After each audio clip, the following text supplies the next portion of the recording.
before we ever get to a conversation about rebuilding, there's going to have to be some form of peace. In the headline today from the UN Security Council, the U.S. vetoed this demand for a ceasefire in Gaza. Tells you what? Well, as you know, and it's nice to be back, only about maybe 1/6 of Hamas's fighting strength has, by best estimates, been destroyed in the last 2 months. And therefore, along with the surviving leadership, which apparently includes the top people still alive and well and inside Gaza, unfortunately, therefore, Hamas would be in a position to reconstitute. And one could always hope it had learned a lesson from this tragedy and therefore would behave differently in the future. But I'm sympathetic to Israel's contention that Hamas cannot be left in power with the possibility of doing something equally or even more heinous again.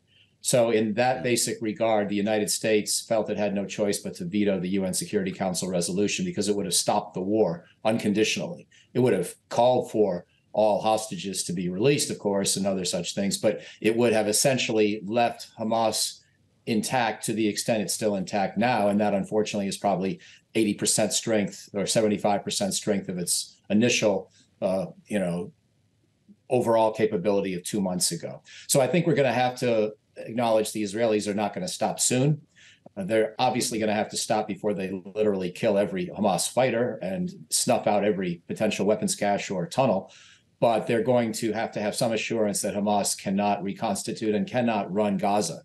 And so therefore, as you rightly reported, all the political discussions have to be part of the discussion on when the war ends, because until you know what you're aiming for with a successor government, and I hope a Palestinian state. In fact, I think we can be creative and bold on that issue and stop just waiting for the parties to negotiate it, but basically declare it or say that there will be a Palestinian state at the end of a 10-year UN trusteeship, something like that. But you still need to figure out what kind of a political mechanism and what kind of security mechanisms will be in place after that. And so all these conversations really need to happen at once, and there's no way you can have a ceasefire right now.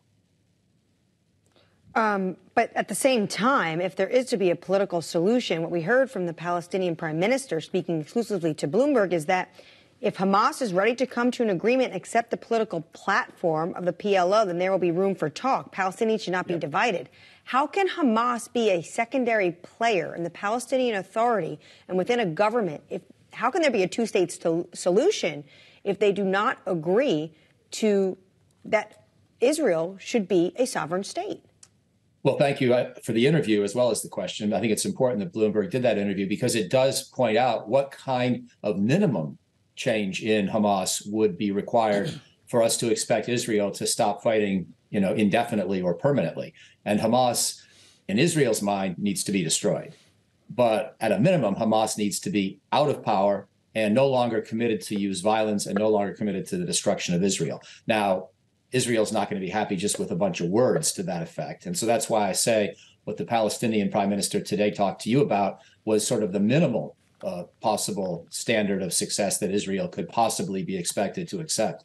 But at least it did push that political conversation forward. And for that, I think I'm grateful. And that's the kind of thing we're going to need to see more of. And you could imagine, just to be clear, you could imagine more temporary ceasefires. And obviously, the humanitarian situation right now is unacceptable. And Israel is not fighting with the kind of care that we in the United States should be pushing for. I'm in favor of the idea of Senator Chris Van Hollen to make future arms shipments to Israel conditional.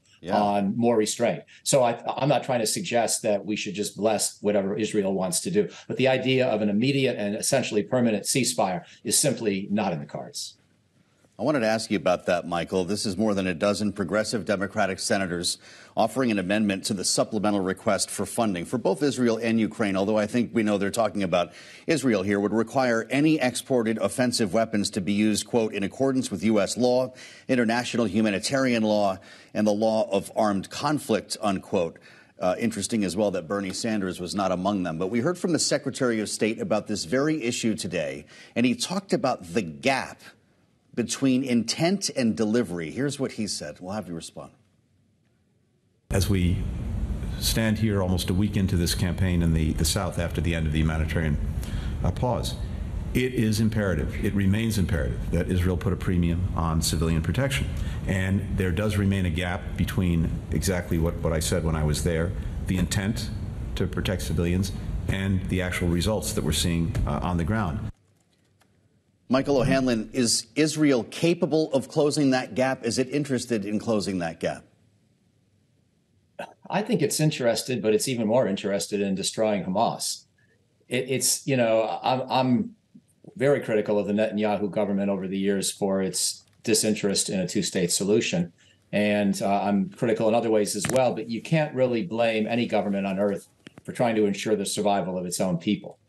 And what Hamas did on October 7th changed the rules and changed the situation so dramatically. It's even worse than 1,200 innocent people killed or 1,400, because Hamas wasn't necessarily going to stop there. They had to be militarily pushed back. And of course, they took a couple hundred hostages with them when they went. Hamas is interested in the destruction of Israel. And we now see that's no longer just an old-fashioned rhetorical talking point. It could translate into essentially mass murder of civilians.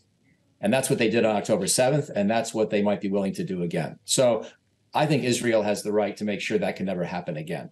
And so Israel right now hears the calls for protection of Palestinian civilians, but it is adamant that Hamas must be destroyed.